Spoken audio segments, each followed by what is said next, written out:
Hello everyone, उत्थान science academy के YouTube channel पे आप सभी का हार्दिक स्वागत है। लास्ट लेक्चर में अपन ने बात की थी कैथोड किरण प्रयोग के बारे में या कैथोड रे एक्सपेरिमेंट के बारे में अपन ने स्टडी की थी।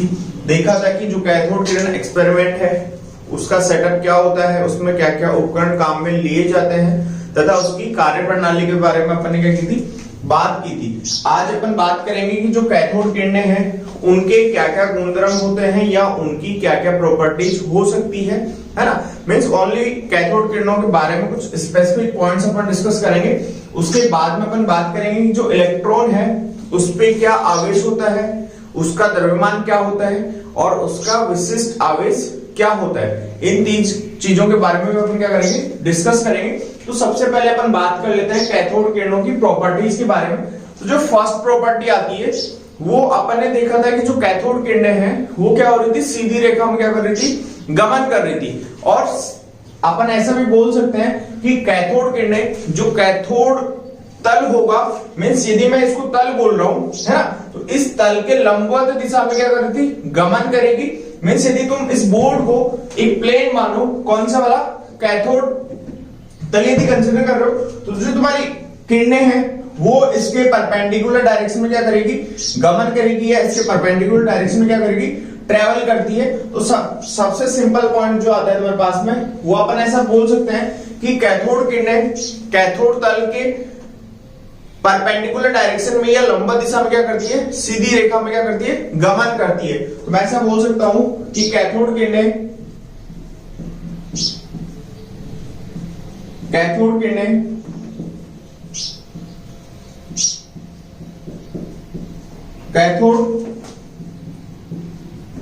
तल के लंबवत दिशा में क्या करती है, सीधी रेखा में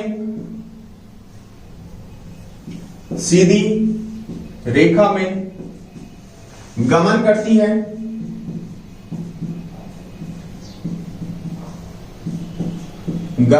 है। मींस ट्रेवल जो है वो कैसे करेगी, स्ट्रेट लाइन में करेगी, बट जो प्लेन होगा उसकी किस में डायरेक्शन में करेगी, परपेंडिकुलर डायरेक्शन में क्या करती है, ट्रेवल करती है। सेकंड, यदि अपन पॉइंट डिस्कस करना चाहें तो जो कैथोड किरणें हैं यदि उनको तुम किसी भी इलेक्ट्रिकल फील्ड या मैग्नेटिक फील्ड में यदि ट्रेवल करवाओगे तो वो अपने जो पथ होगा या जो सीधी रेखा होगी उससे क्या कर जाती है, डिफ्लेक्ट हो जाती है, या क्या हो जाती है, विक्षेपित हो जाती है। उनका मार्ग क्या हो जाता है, बदल जाता है। तो अपन ऐसा लिख सकते हैं कि विद्युत क्षेत्र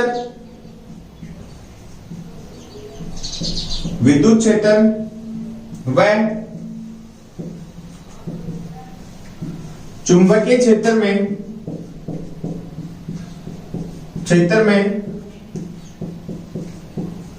कैथोड किरणें विक्षेपित, और इंग्लिश में अपन बोल सकते हैं डिफ्लेक्टेड, विक्षेपित या डिफ्लेक्टेड हो जाती है। तथा अपन क्या बोल सकते हैं कि यदि ओनली किसमें बात कर रहे हैं अपन, विद्युत क्षेत्र की उपस्थिति में क्या होगी तुम्हारे पास में, क्योंकि कैथोड किरणों पर मैंने कल भी बताया था कि जो चार्ज होता है वो कैसा होता है, नेगेटिव होता है या ऋणात्मक होता है। तो ऋणात्मक जो आवेश है उसकी हमेशा टेंडेंसी क्या होगी कि वो किस साइड में क्या होता है, अट्रैक्ट होता है या आकर्षण होता है तुम्हारे पास में, पॉजिटिव साइड या एनोड की साइड में, या धनात्मक आवेश की तरफ क्या होता है, आकर्षित होता है। तो मैं ऐसा बोल सकता हूं कि यदि विद्युत क्षेत्र में कैथोड किरणें क्या हो जाती है, धनावेश की तरफ मुड़ जाती है, तथा विद्युत क्षेत्र में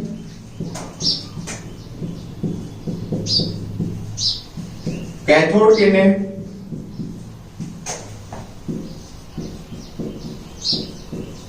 धनावेश की तरफ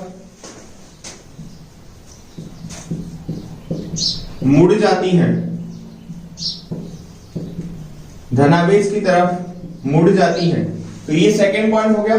थर्ड पॉइंट अपन क्या बोल सकते हैं कि जो कैथोड किरणें हैं वो क्या करती है तुम्हारे पास में, ZNS जो कोटिंग थी या जिंक सल्फाइड की जो कोटिंग थी उस पे क्या करती है, चमक उत्पन्न करती है। या सिंपल तुम ऐसा बोल सकते हो कि जो कैथोड किरणें हैं वो फोटोग्राफिक जो प्लेट होती है उस पे क्या करती है, चमक उत्पन्न करती है। कैथोड किरणें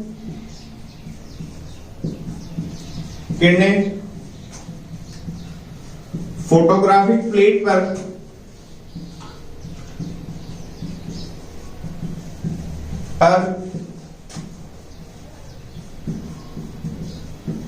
चमक उत्पन्न करती है। क्या करती है, चमक उत्पन्न करती है। फोर्थ पॉइंट अपन क्या बोल सकते हैं कि जो किरणें हैं, है ना, कैथोड किरणें जब किसी भी सतह से टकराएगी तो वहां पे क्या करती है, ऊर्जा या उष्मा क्या करती है, उत्पन्न करती है। क्योंकि जब वो ट्रेवल कर रही है तो उनके पास क्या होगी, एनर्जी होगी। वो किस में कन्वर्ट हो जाती है तुम्हारे पास में, उष्मीय ऊर्जा में। तो अपन ऐसा बोल सकते हैं कि कैथोड किरणें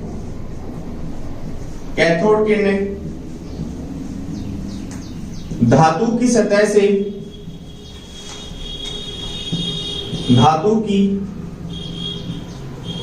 से टकराने के पश्चात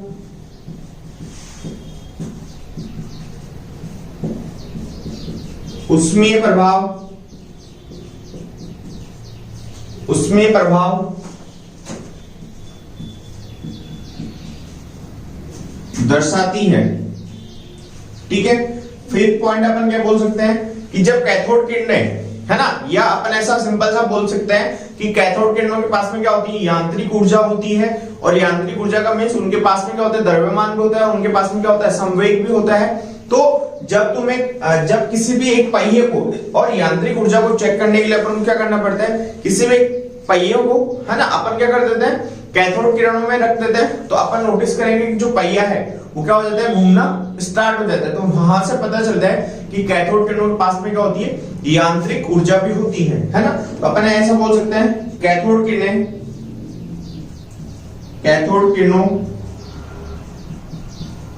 किरणों के पास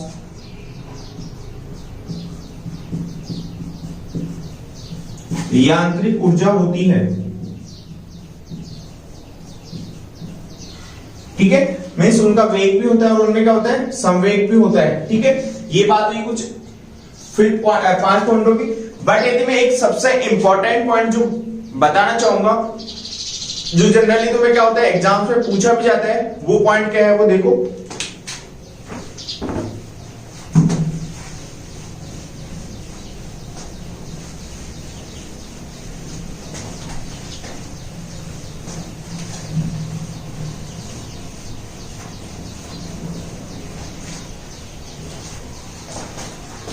फिफ्थ जो है मैं 6 पॉइंट है, मोस्ट इंपॉर्टेंट है, मैं इसको डबल स्टार मार करके भी लिख रहा हूं। तो 6 पॉइंट जो है वो ऐसा बोला जाता है कि कैथोड किरणों का जो विशिष्ट आवेश है या Q/m की जो वैल्यू है वो हमेशा क्या होती है, कांस्टेंट होती है। वो किसके बराबर होती है, 1.78 इंटू 10 टू द पावर 11 के बराबर होती है। ठीक है, तो ये जो वैल्यू है वो क्या होती है, फिक्स होती है। फिक्स होने का मीन्स अपन ऐसा बोल सकते हैं कि कैथोड किरणों की जो प्रवृत्ति है या उनका विशिष्ट आवेश है कैथोड नलिका में भरी हुई गैस के ऊपर कभी भी निर्भर नहीं करता है ना। तो ऐसा बोला जाता है। नेक्स्ट पॉइंट लिख लेना,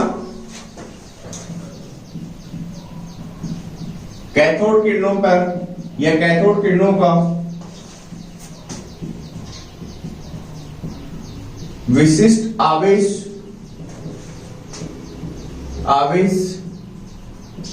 Q/m,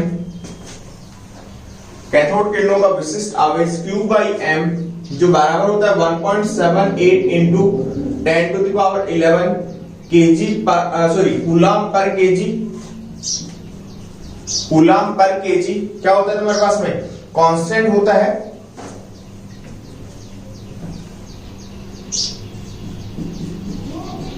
नियत होता है, अर्थात अपन क्या बोल सकते हैं, अर्थात कैथोड किरणों की प्रवृत्ति या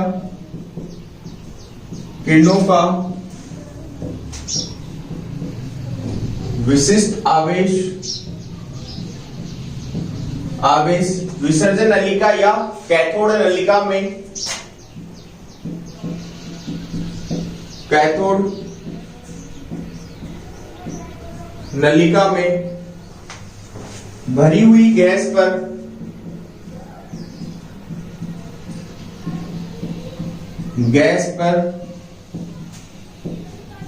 निर्भर नहीं करता है। ठीक है, तो हमेशा ध्यान में रखने वाली चीज है कि जो इनका आवेश है, विशिष्ट आवेश है, वो हमेशा क्या होता है, कांस्टेंट होता है, और जो वो किस पे डिपेंड नहीं करता है, तुम्हारे पास में विसर्जन नलिका में भरी हुई गैस की प्रवृत्ति पर कभी भी वो निर्भर नहीं करता है। इसके अलावा लास्ट पॉइंट यदि मैं बोलना चाहूं तो कैथोड किरण जो है वो मेनली क्या करती है, तुम्हारे पास में जो विसर्जन नलिका में भरी हुई गैस है उसको क्या कर देती है, उसका आयनाइजेशन कर देती है, मींस उससे क्या करती है, इलेक्ट्रॉन रिमूव करती है ना। तो सिंपल सा अपन ऐसे लिख सकते हैं, कैथोड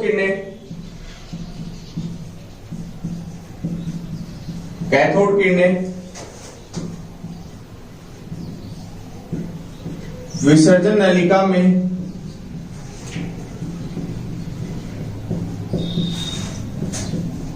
भरी हुई गैस का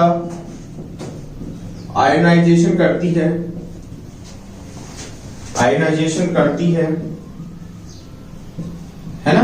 और आयनाइजेशन का मीन्स क्या है तुम्हारे पास में, मैं ऐसा बोल सकता हूं कि विसर्जन नलिका में मान लो कोई भी गैस ए भरी हुई है, तो इस पे जब क्या है कि कैथोड किरणें आरोपित हो रही है,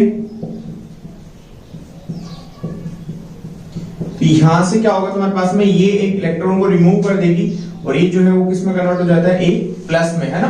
तो ये जो है ये क्या हो रहा है तुम्हारे पास में, उसका गैस ए का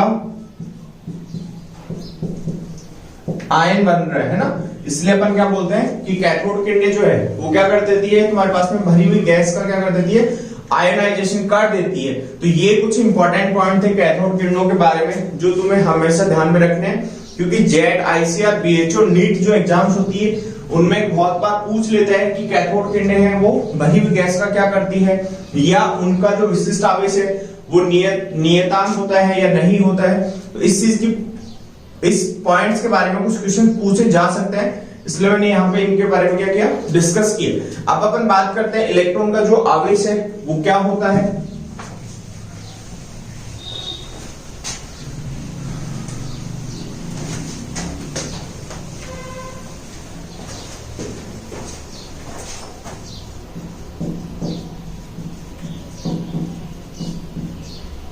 इलेक्ट्रॉन का आवेश, तो सबसे पहले तो अपन बात करते हैं, मैं सिंपल नाम बताऊंगा तुम्हें, यहाँ पे अपन डिटेल डिस्कशन नहीं करेंगे क्योंकि मिलीकर उसके बारे में नहीं पूछा जाता है। सिंपल से ऐसे बोल सकते हैं कि जो इलेक्ट्रॉन के आवेश के बारे में किसने बताया था, एक मिलीकन नाम के साइंटिस्ट होते हैं, उन्होंने एक एक्सपेरिमेंट किया था जिससे अपन बोलते हैं मिलीकन का तेल बूंद प्रयोग, है ना। उसके थ्रू उन्होंने क्या किया था, इलेक्ट्रॉन पे आवेश की गणना की थी, है ना। तो इलेक्ट्रॉन पर आवेश की गणना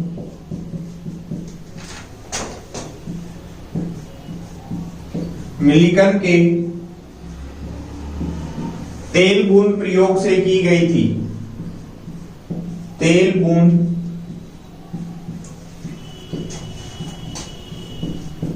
प्रयोग से की गई थी। ठीक है, तो ये नाम तुम्हें पता होना चाहिए कि जो इलेक्ट्रॉन पे आवेश है वो किस एक्सपेरिमेंट के थ्रू की गई थी, वो कौन सा था, मिलीकन का तेल बूंद प्रयोग। अब जो बात करते हैं, यदि मैं बात करूं इलेक्ट्रॉन पे आवेश की या चार्ज की, तो इलेक्ट्रॉन पे जो आवेश होता है वो क्या होता है तुम्हारे पास में, -1.602 इंटू 10⁻⁻19 कूलम, है ना। यहाँ पे ये जो C है वो क्या है तुम्हारे पास में, कूलम है। ये किसकी यूनिट है, आवेश की यूनिट होती है। ये जो है तुम्हारे पास में उसकी प्रवृत्ति को बता रहा है, मीन्स आवेश कैसा होगा, प्रकृति तुम बोल सकते हो, उसकी नेचर के बारे में बताते हैं। और ये जो है वो तुम्हारे पास में क्या है, उसका मैग्नीट्यूड को बताता है। मैग्नीट्यूड ऑफ चार्ज, है ना। और यदि मैं इलेक्ट्रॉन के सापेक्ष आवेश की बात करूं तो वो कितना होता है -1, है ना। तो ये तुम्हारे पास में क्या है, उसका इलेक्ट्रॉन का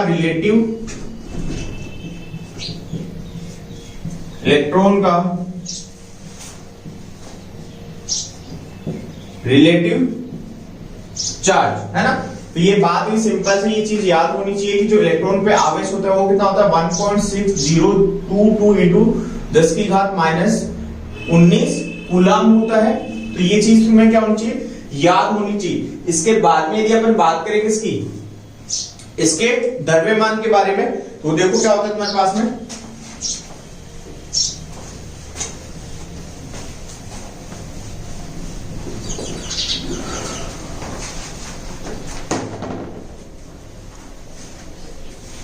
तो इलेक्ट्रॉन का जो द्रव्यमान है,